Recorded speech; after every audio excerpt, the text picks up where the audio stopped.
2024 ఆంధ్రప్రదేశ్ రాష్ట్రంలో జరిగిన సార్వత్రిక ఎన్నికల్లో ఘన విజయం సాధించిన తర్వాత పవన్ కళ్యాణ్ గారి పేరు దేశవ్యాప్తంగా మారుమోగుతున్న విషయం మనకందరికీ తెలిసిందే.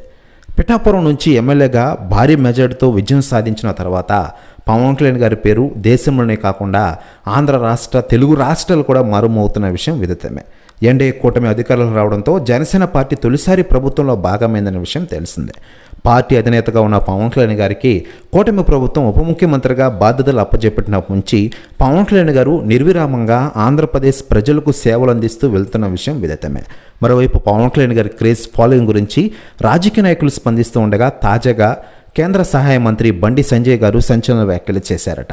ఆయన మాట్లాడుతూ పవన్ కళ్యాణ్ గారు ఈరోజు ఆంధ్రప్రదేశ్ రాష్ట్ర ఉప ముఖ్యమంత్రి హోదాలో ప్రజలకు నిజమైన మెరుగైన సేవలు అందిస్తూ ఉన్నారు. నిజంగానే ఆయన గ్రేట్ లీడర్. రాబోయే రోజుల్లో పవన్ కళ్యాణ్ గారు కేంద్ర మంత్రి కూడా అవుతారు, దీంట్లో సందేహమే లేదు.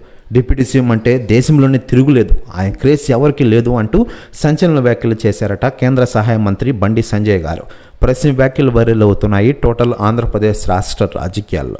మరోవైపు పవన్ కళ్యాణ్ గారి విషయానికి వస్తే ప్రస్తుతం జనసేన పార్టీ అధినేతగా ఆ పార్టీకి దిశానిర్దేశం చేస్తున్న విషయం విదితమే. ఇటీవలే జనసేన పార్టీ 11 సంవత్సరాలు పూర్తి చేసుకుని 12వ ఆవిర్భావ దినోత్సవాన్ని ఇటీవలే పిఠాపురం నియోజకవర్గంలో పవన్ కళ్యాణ్ గారి సమక్షంలో గ్రాండ్గా జరుపుకున్న విషయం విదితమే.